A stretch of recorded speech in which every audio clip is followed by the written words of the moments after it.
Blog Talk Radio. Welcome to Voices for Change 2.0, the only podcast that focuses on mental health while mixing in movies, music, books, sports, and pop culture. Here are your hosts, Rebecca and Joe Lombardo.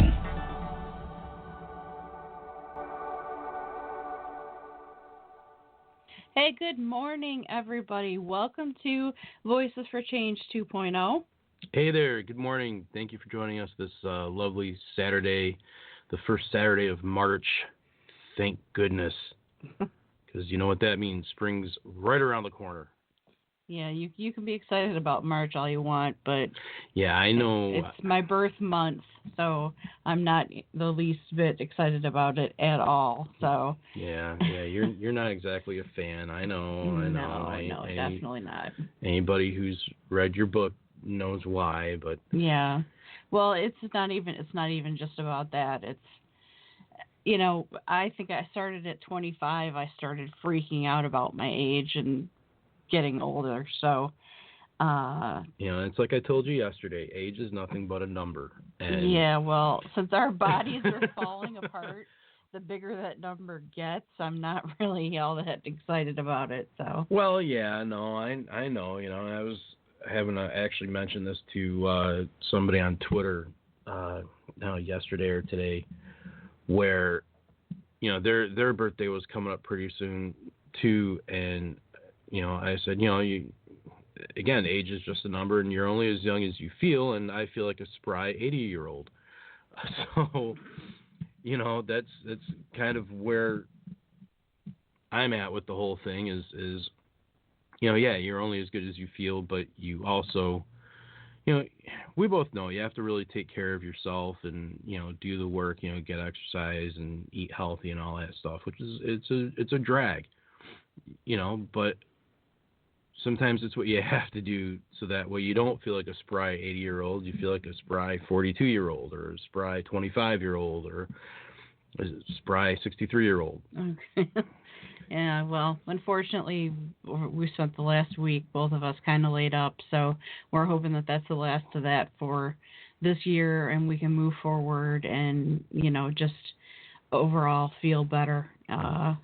We found out some things that, some issues with some different foods that I was eating that, affect my sensitivities that I have. So, we just hope that if you're living in Michigan and you are listening and you are around anyone that got the nasty flu that's been going around, may God have mercy on your soul.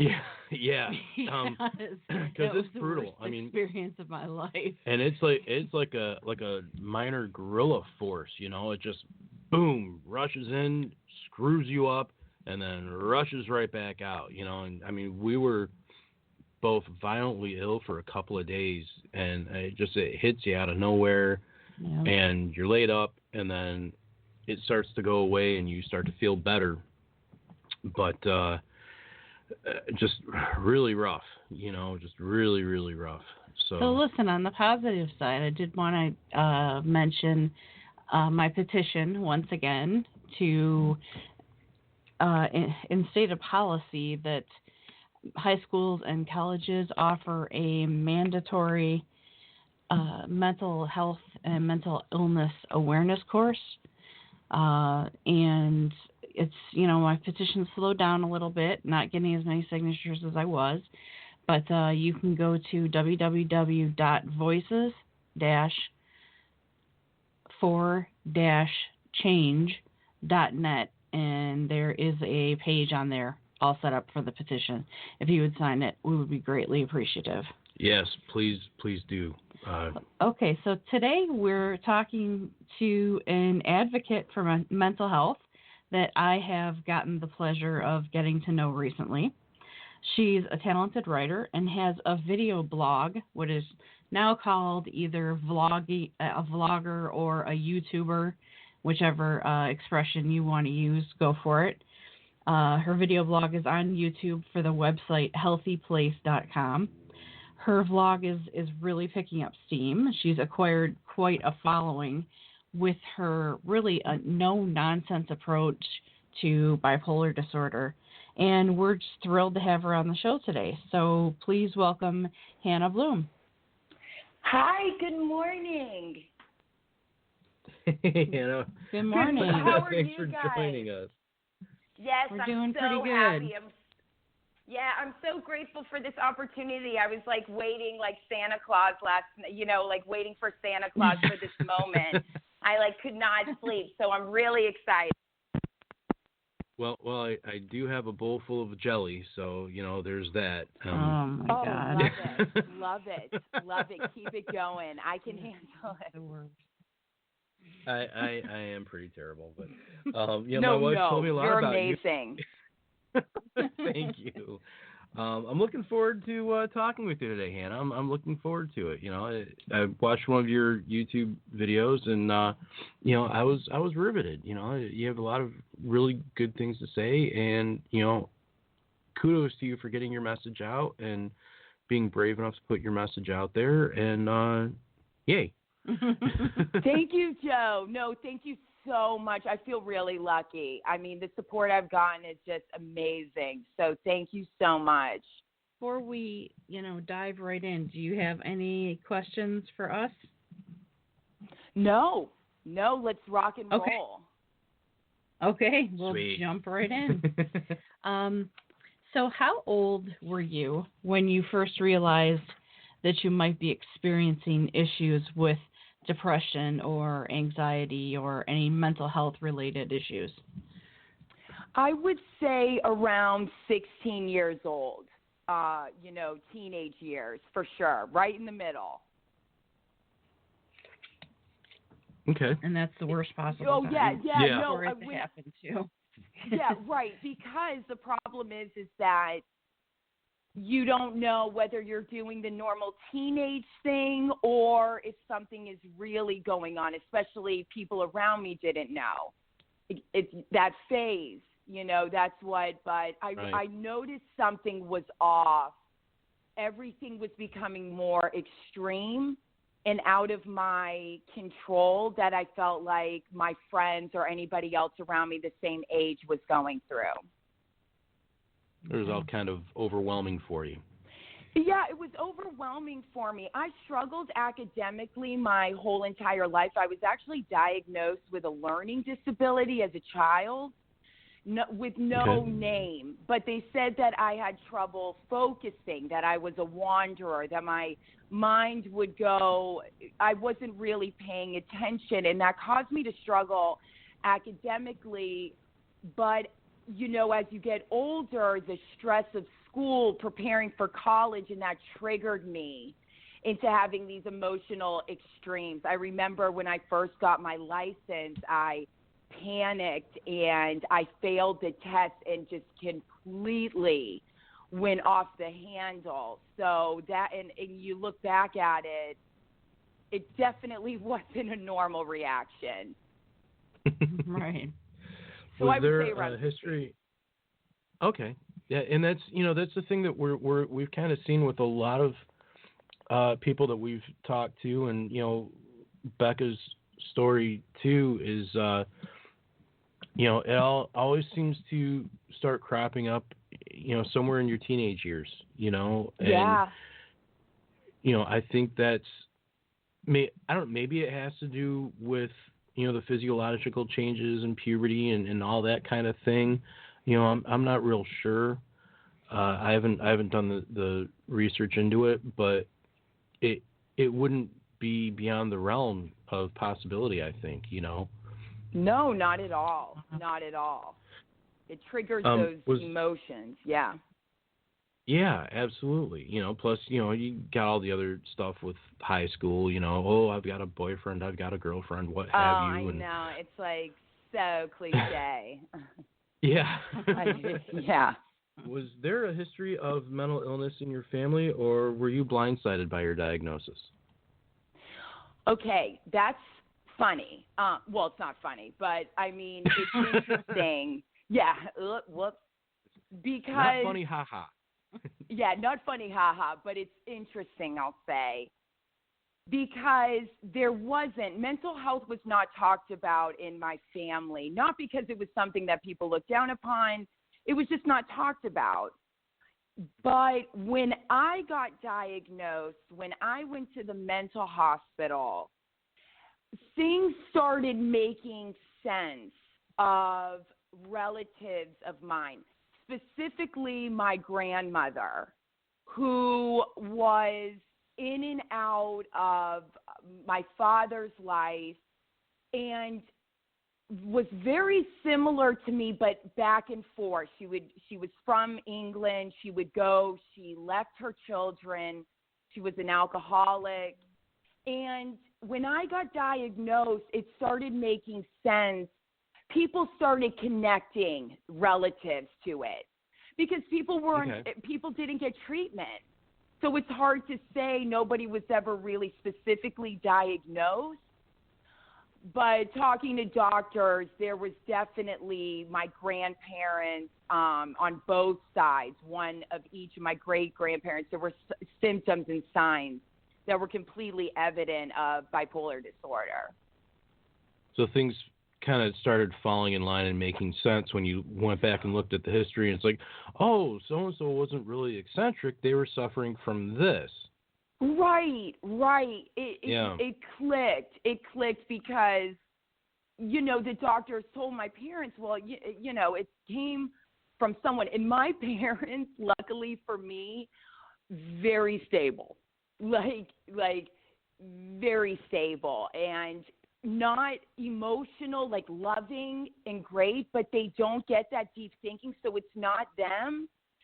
And it just clicked, like the puzzle pieces came together of the things that were going on with my grandmother specifically. So, yeah, that's how they made the connection. Okay. Cool. And have you been hospitalized for psychiatric reasons? Oh, yeah. No, I definitely. When 2 years into college, I completely had a breakdown. I was around 19, closer to 20 maybe, I want to say, and had left my home, went to college, had a great time, but I started losing grip.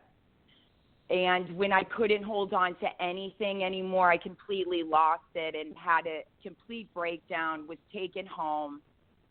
Went to your regular hospital that you guys would go to if you had the flu.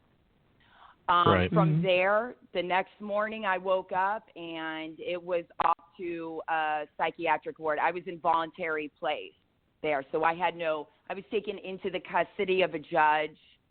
My parents were not allowed to know where I was going. It was scary. It was scary. Yeah. Yeah, I was we went at through that time, but. Yeah, you kind of not really knowing what's going on. So, and that's almost a little bit of a blessing, I think, in a way, when they've got you sedated like that. I mean, it sucks, but by the same token, you're not having all these thought processes go through your head. I know when Beck was hospitalized last, which was a couple years ago now. I would have paid money to have been sedated on that ambulance ride from the hospital to the mental institution because I bawled the entire time, just sobbed my eyes out. So and I think for anyone, I think regardless, even if you don't have a mental health condition, if somebody they didn't tell me where I was going. And maybe, Rebecca, I'm sure everything's a blur. I think regardless if you're any age, you would have a freak out, especially if you have more extremes. I didn't, and you're exactly right. Let me tell you something. If I hadn't been sedated, Lord knows, there was a cop there. I mean, I was placed into the back of a police car. My dad was not, and the biggest problem I had with the ride, let's say, to the mental hospital, it was 3 hours away from my home. Oh, Me, see, at the that's time, rough. Yeah, I'm a selfless person. I've been like that my whole life. Well, sometimes. I mean, I can be very selfish, take a lot of selfies and really be up on myself. But I'm a selfless person. The treatment of my parents and how they weren't allowed to call me or know where I was going made me feel punished. And I was put in the back of a cop car. I didn't know if I had stolen something. I felt very ashamed. But I'm glad I was sedated, of course, because Lord knows what would have happened. I mean, the hospital would probably no longer be there. Yeah. That's, and that's the big difference, and the big scary thing about it is, if they're taking you, they could have at least put you in, an ambulance to take you as opposed to a police car. I mean, a 3-hour ride in the back of a police car can't be comfortable. No, or you know what? If they had simply, even though I was sedated, sat my father and I down and just explained it. It was so cold. It was so cold. The officer was so cold. That's the one thing I remember. She was so cold-hearted. I would save them a lot of time. Don't even get the ambulance. I'll sit in the back of the cop car, but could I just sit down and explain something to me and my family? But you know what? Blessing in disguise. You learn from your experiences, so that's why we're here now. Yeah. Right, exactly. True. Very true. Very true. We are about 15 or so minutes in, so we're going to take our first break, and you will be listening to Tara Naomi, and her song is called You For Me.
forget all that we learned. We'll forget our plan.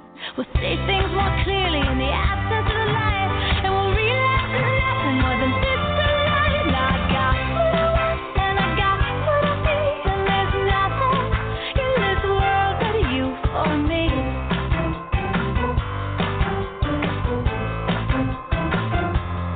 Yes, I got what I want, and I got what I need, and there's nothing in this world but you for me.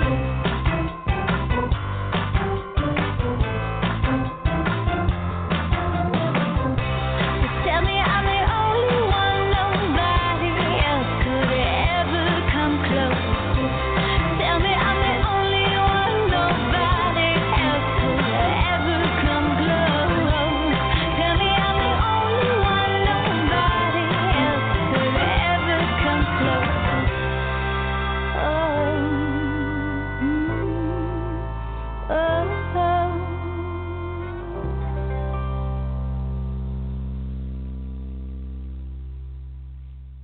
welcome back to Voices for Change 2.0. We're really glad to have you with us today. That was Tara Naomi and her song You For Me. Let's get back together with our esteemed guest for this morning, Hannah Blum. Hannah, we're going to jump right back into the questions with you and ask you, what was your initial experience when you came out and told people what you were dealing with mentally? When I came out publicly to those around me or to my family and those close to me? All of the or above. To everyone. All of the above. To everyone. Mm-hmm. It was a very interesting reaction. Nobody knew anything that had happened to me after I got out of the mental hospital. I was under the impression I swept it under the bed, and I just kept moving forward. And then a couple of years later, I decided to talk about it with my friends, and I got involved in the mental health community and started publicly speaking. The reaction was supportive. I would publicly speak about it, and people were more willing to come up to me after and say, this is something I went through, or my family, my brother, my sister. And it surprised me because I finally saw how many people had been touched by this. Now, Have I gotten really bad reactions from people? Oh, yeah.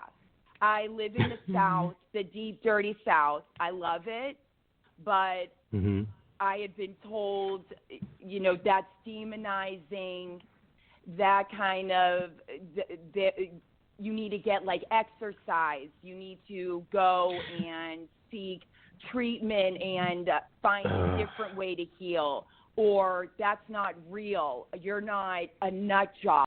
That can't be real. You'll never get a career. When I came out with the blog, when I decided I was 6 months away from my college graduation, and I decided to come publicly, that's when people started showing their true colors. They were like, it's going to ruin your chances of getting a date, of getting a stable career. You're going to ruin yourself. But luckily, I don't listen to people like that, and I just kept moving forward. I take the negativity that I've received, because I've learned how to do this, the stigmatized comments people say to me, with a grain of salt, because I just know they don't understand, and the amount of positive reaction, I just completely absorb that. Yeah. Good. Yeah. That's what you have to do, really, We did want to acknowledge really quickly before we continue with the questions. We've got a couple of folks in our chat room on the Blog Talk page. We want to say shout out hello to those folks. Thanks for joining us in the chat room today. If you do want, that's awesome. if you do want to join them, when you go to the Blog Talk page, and you'll see the scrolling box of photos. Underneath there is the chat room, and you can join in and talk with whoever's hanging out in there. So we all say hello, and thanks again for joining us. Yep, and if you have any questions while you're in the chat room there, feel free to ask, and Scott our wonderful producer will forward those questions on to us. So yep, absolutely. So Hannah. Yes. So when you came out with your story and you decided to do your blog, that was right before you graduated college, you said. So how long have you been doing your blog now? A little halfway to Hannah, my personal blog, is I've been doing it for a little bit over a year. Okay. What's funny about that is that I started blogging years ago about style and fashion, but it wasn't anywhere near my passion, but I knew I wanted to write and do a blog. So it's kind of funny after the years went by that's what I decided to do. So it was January of 2016 that I published Halfway to Hannah. Okay. Yep. You know, it's funny. It's I've even seen some TV shows lately where it's sort of become the norm for anyone that's dealing with something or, you know, wants to get their story out. The first thing they do is start a blog. And there's been some jokes now, you know, I've seen on a couple of different shows that I watch where they say, you know, oh, we really, well, why don't you go start a blog or whatever. But I personally can't say enough about it. I think that it's an extremely valuable tool for all of us, not just for us personally, those of us that are writing our story, but for the people who are seeing the comparisons to their life within our stories. And I think that if you're on the fence about starting one, or if you've heard some stupid joke or whatever, just push that all aside, because it's really a very, very valuable tool. And I think, I mean, personally, I'd be lost without mine. Me too, Rebecca, for real. Yeah, so I definitely think that it's something that people should consider. Yeah, you know, absolutely. In addition to your blog, you're now doing a video blog series for the website healthyplace.com. How did that come about? Did you approach them, or? So via social media, and I had the Halfway to Hannah Instagram and started building off of that, you know, following people, putting things up. The company contacted me, and I had been a follower of them, their quotes, the things I was seeing on Instagram. It really connected with me in my objective with mental health. So they contacted me, and we had conversations, and we just completely connected, and we were on the same thinking, and we just developed this relationship. And then the YouTube channel started with me, and it's been a great thing, and I'm so grateful to Healthy Place and that opportunity that they gave me, because it just reaches such a broad audience now. So it's great. That's how it happened, though. That's how it happened. Yeah, they contacted me, but you know, when you're on social media, you're connected in these relationships via online. I mean, utilizing, like you were saying, Rebecca, with the blog, my major and my degree is in media communication. The platforms, the mediated platforms that that's when the education that I was getting in that pushed me to do the blog. Utilizing these types of platforms that we have to give the truth about mental health is just an incredible gift. Yeah. Mm-hmm. Yeah. It really is. So, you know, go ahead. No. I like to say so randomly. Just don't worry about it. No, it's amazing. You know, I've been with Beck a long time.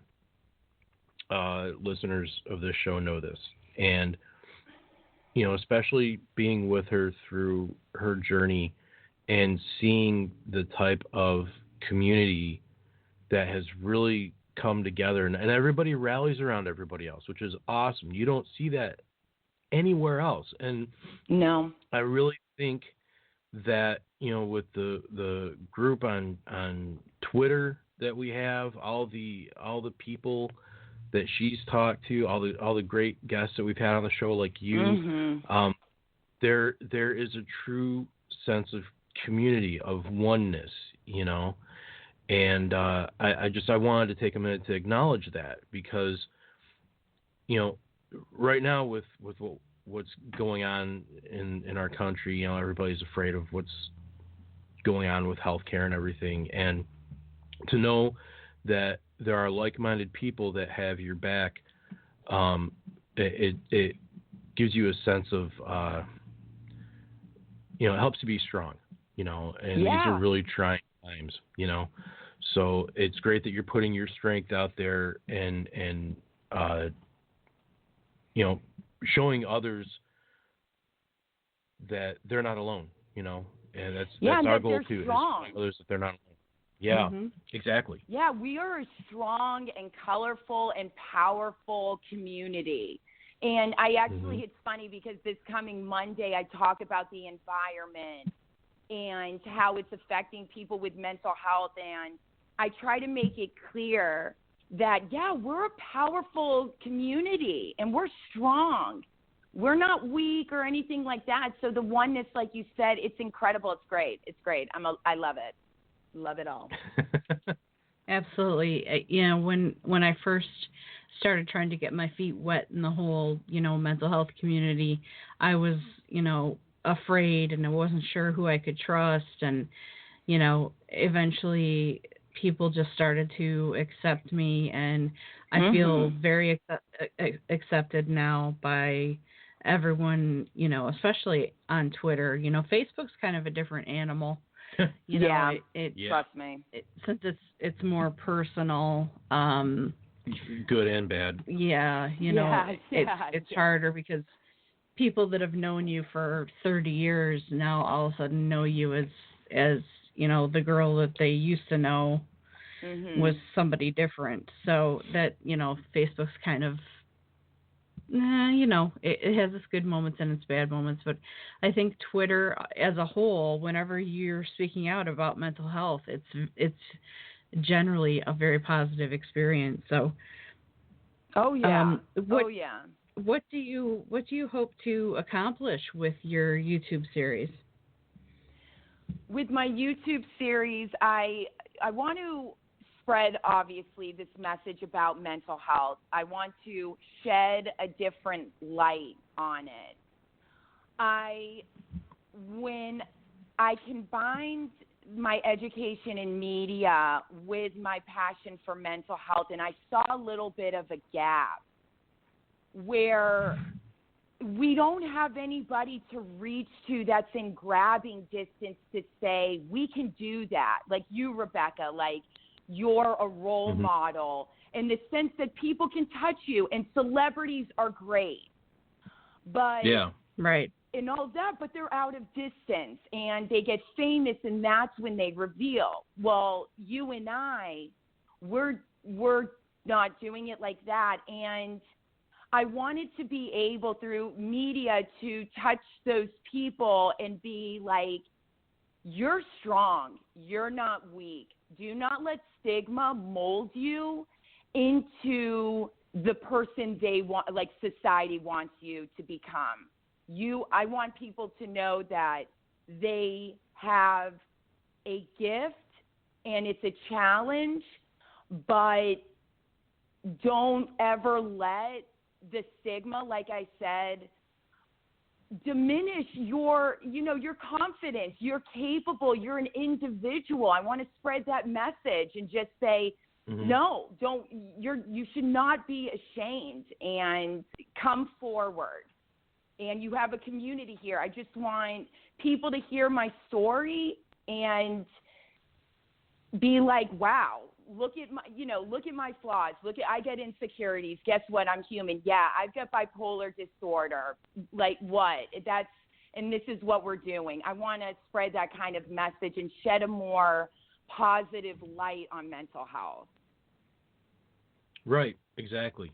Yeah, I think that's what, a big part of why we started doing, this show was to really focus more on the positive, tell people about the negatives, the obstacles that people have had to overcome, but at the same time, what, the positive life that they've managed to achieve for themselves once they've overcome those obstacles. And that's really a big reason of why we're here and doing what we're doing, because we just, we're all trying to fight this stigma thing, and it's it's hanging on for dear life, and we just this is the only thing that we can do is just keep working at it and keep working at it. Yeah, I want to say this. I know we're going to be going to another break pretty soon, but I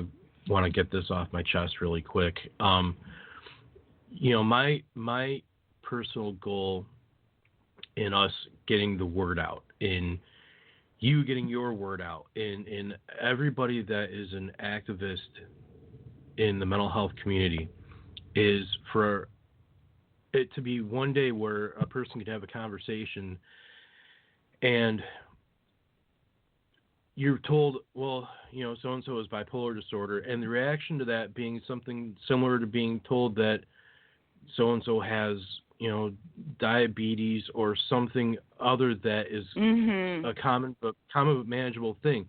Like I've got diabetes, and for me, it's, I've got diabetes. Oh, well, I'm sorry. Hey, how's things going? All right, what are you doing this weekend? And, the topic of conversation moves on. There's no stigma to it. It's accepted. It's recognized, and you feel bad for the person, but you're supportive, and you're also, it's not an end of the right. You're not. It's not an end of the world situation. Right. So to be saying, oh well, so and so has bipolar disorder. Oh, well, that's terrible. I hope they're doing okay with it. I wonder if they're going to the movies this weekend with their significant other. Stuff like that. I mean, that's where I want to see us get to. You want to normalize it. Yeah, normalize it. Exactly. Yeah. Nice, Rebecca. Thank you. We are going to take one more quick break. We will be listening to Casey Lansdale with Living in the Moment.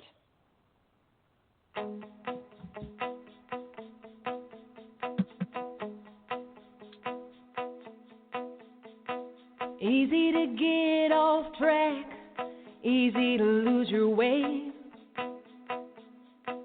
In a world that makes you believe there's no time to waste, that you gotta have it all, better have it all, better not slow down. Looking ahead got me looking in circles. Life with a plan at first seems hopeful. Worry that I won't make it like I want if time keeps flying by. But you gotta have faith, don't let it slip away. Don't let this world drive you crazy. 'Cause I got a feeling if we keep believing, all that matters is right now. Forget about forever. Your path's already chosen. Start living in the moment.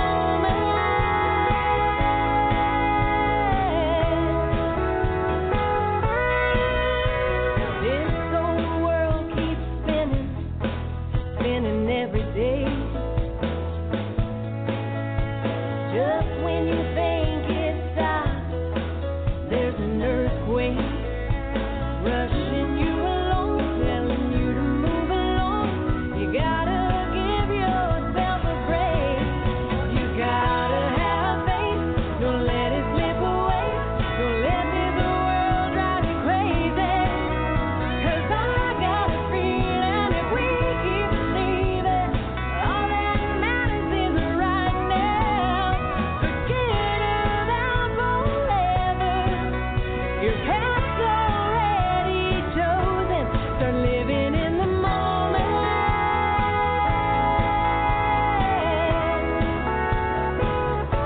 Start living in the moment.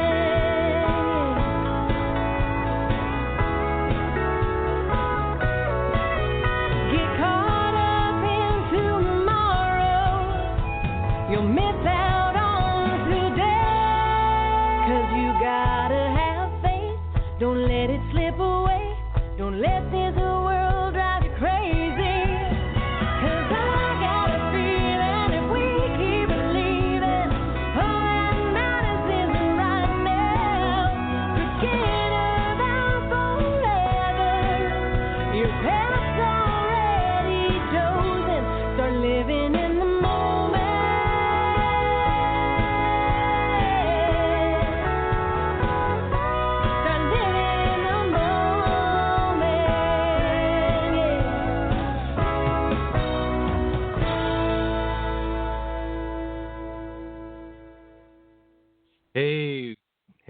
welcome back to Voices for Change 2.0. I'm Joe. She's Rebecca. That nice lady over there is Hannah Blum, and we're talking with her today about all things bipolar and mental health and vlogging and all sorts of craziness. Yes. And we actually have a caller today. So we are going to have our producer Scott bring him on in.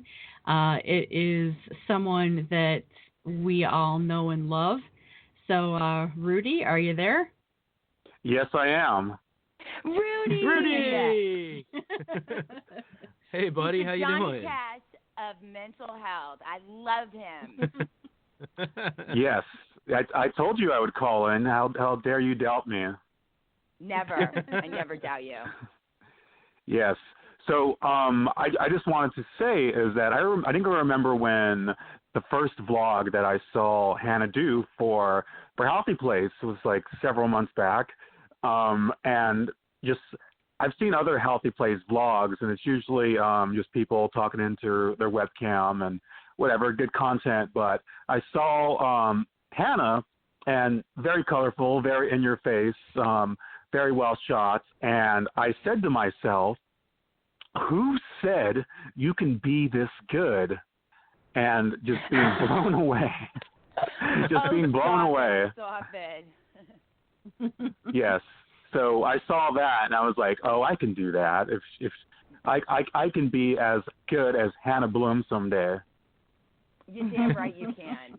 Yes, you can, and you're getting there, and you're already there. Come on. Okay. I just wanted. It's funny. Go ahead, Rudy. I'm sorry. Go on.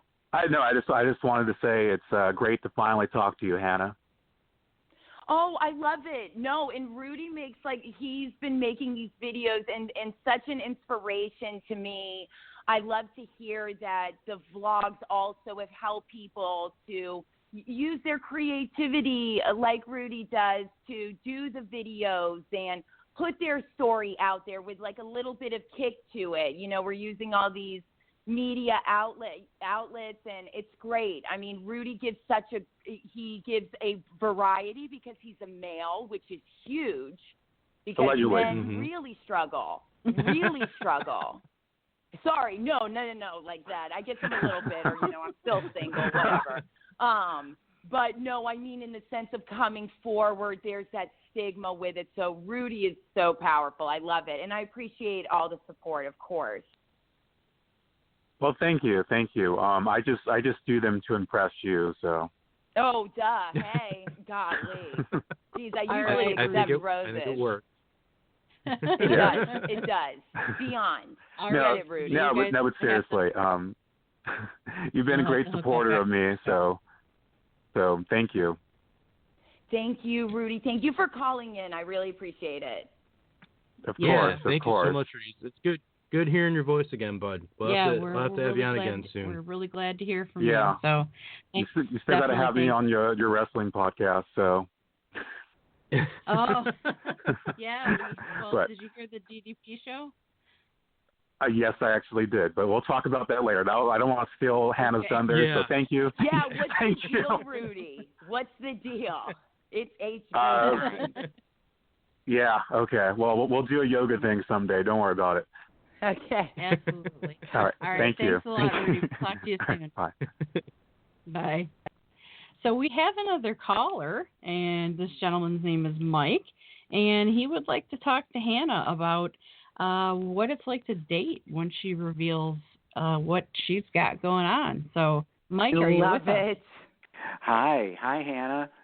Listen, Mike. I'm listening to your show, and I'm wondering, what's it like for you once you tell, you're dating and you tell the person that you have bipolar disorder? That's a very good question, too, Mike. Thanks for being with us. Thank you. Yeah, dating. I love that question.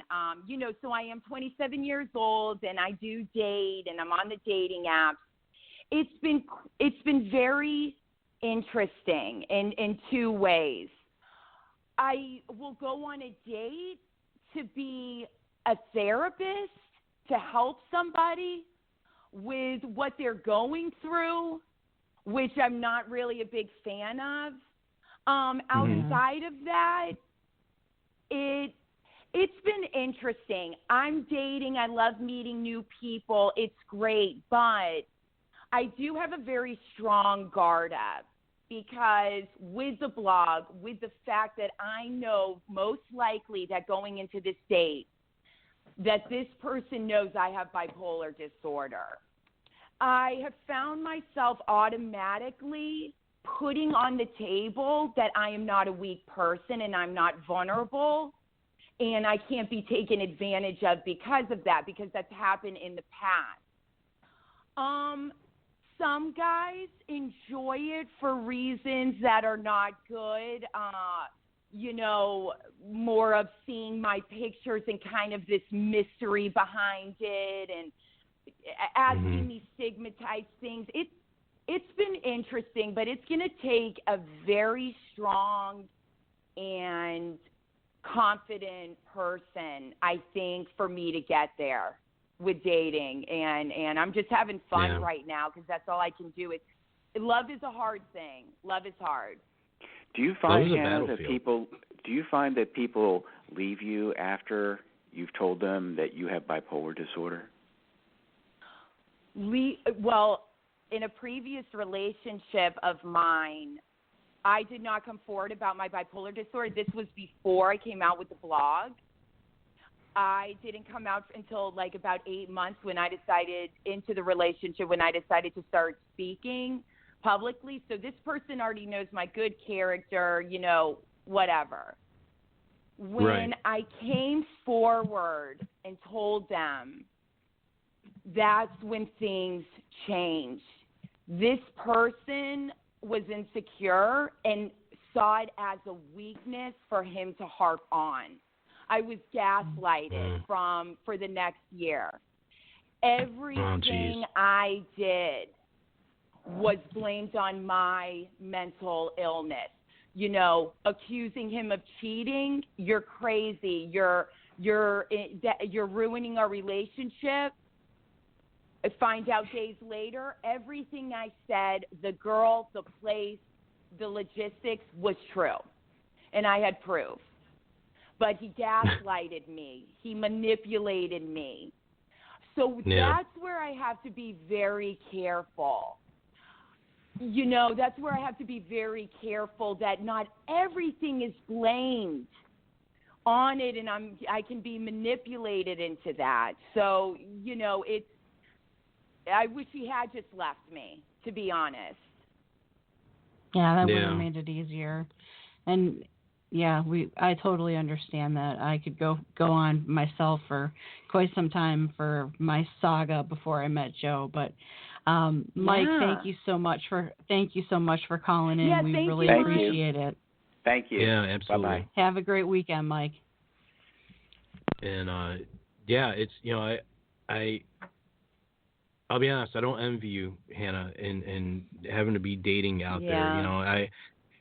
People are crazy. Yeah, for real, people are crazy. Yeah, for real. People are. I mean, we watch here because we're. This is what we do. This is kind of our thing. We watch a lot of Judge Judy. Of all things, I watch a lot of Judge Judy. Yeah. He is subjected to a lot of Judge Judy. Yeah. Thank you for clarifying that, honey. I didn't want to say it, but she's right. And seeing all the different ways people break up and go through all this different stuff, putting each other on their phone plans and buying dogs together and cars together and just all that. Yeah, we just end up looking at each other and going, "Thank God we're not in that anymore." Right. Yeah, and we I know I speak for Beck when I say that we hope that you find somebody that treats you the way you really truly deserve to be treated. Because I appreciate it. It's not easy. And having a successful relationship rarely ever is easy. But anything that's worth having and worth doing, you put the work in, and you'll find somebody. Yeah. I have no doubt about that whatsoever. Yeah. Yeah, Yeah, well, people don't like to be challenged. People don't like to be challenged. And I'm a roller coaster ride. I'm out there. I'm the girl dancing around. You never know what you're going to get. So I understand that's difficult, but I don't follow that guideline of that girl. And that's intimidating to some guys, I think, and they don't get it. But no, I've heard y'all's love story, and I'm going to find it. I'm a lover. I love it. I love it. Yeah, I've said this before, and I'll say it again. I'm a lucky guy. You I are. really am. You Beck are. is an amazing woman, and I know nobody has loved me the way she does, and nobody ever will. Yeah, it's like I told you before, Hannah, when we were talking the other day. That's the one thing that we both know that we're good at in life is being married to each other. So we're really grateful for that. And let me tell you something, that is huge. Finding your soulmate today is such a beautiful thing, to have a companion that loves you for your good, and you can, it looks at your, what we'll say in quotations, your flaws, and it's like, that's amazing. Like, I want my soulmate, I want the guy that's going to see me dancing ridiculously and look to the person beside him and go, she's out of control, man, but I freaking love that chick. Cannot live without her. You know what I mean? Yep. Like, that's what I need. Oh, I do. So I love that y'all found that.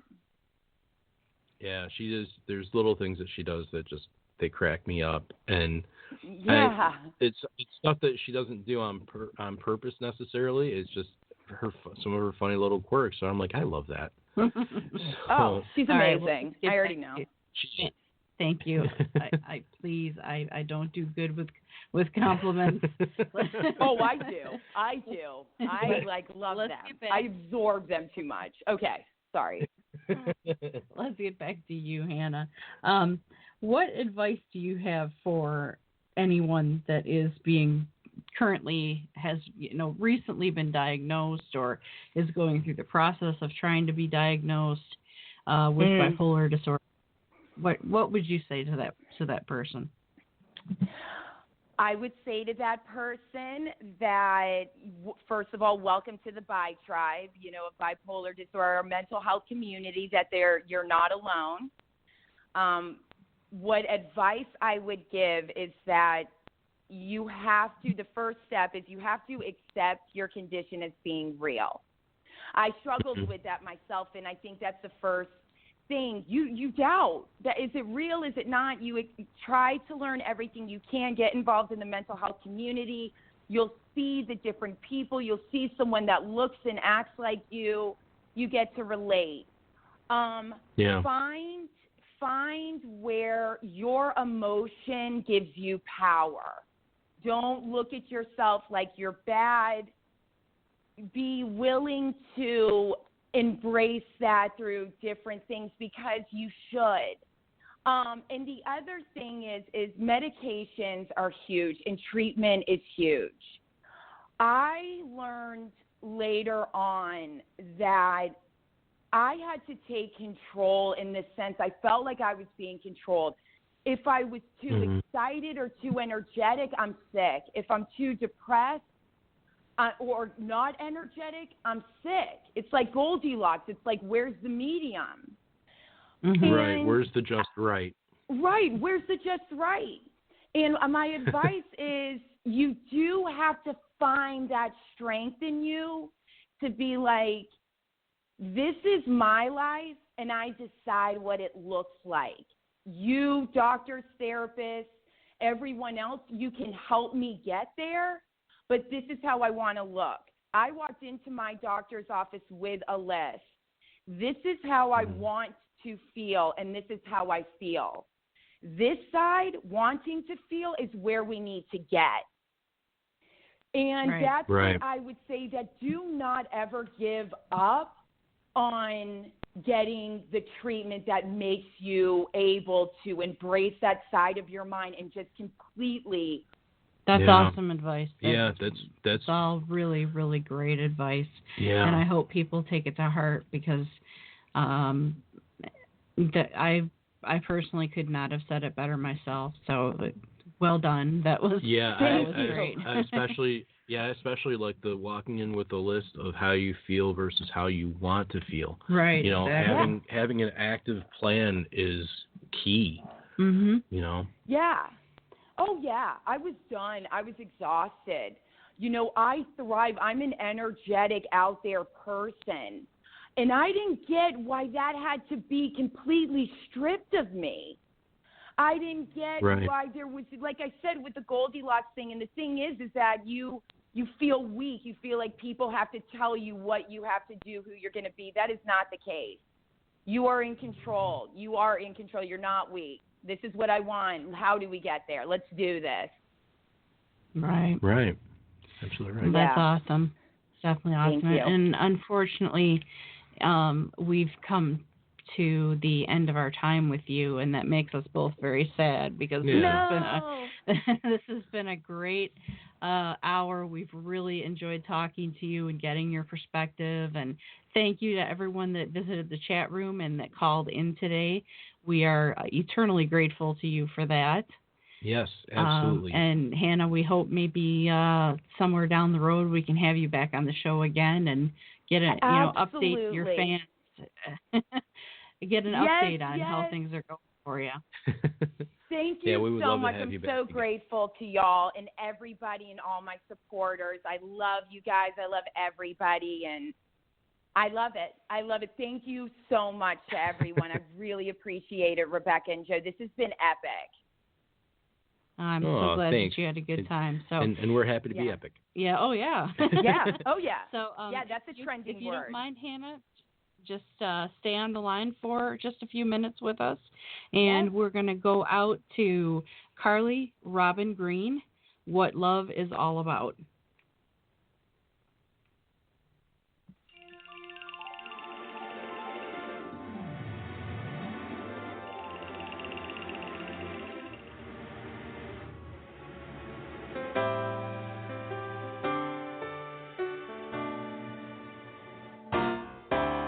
I've heard 10,000 love songs on the radio, played a famous love scene in my head, imagining someone beside me to hold, easing the cold emptiness, 'cause I was painting without color, dancing solo to no beat, till we kissed that night. I came alive, but you could be the one I've waited for to finally show me what love's all about. That mystery I've lived without. You give me a rush that I'll never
Join us next week as Rebecca and Joe continue to battle the stigma of mental illness. Follow us on Twitter at Voices for Change RJ and on Facebook at Voices for Change 2.0.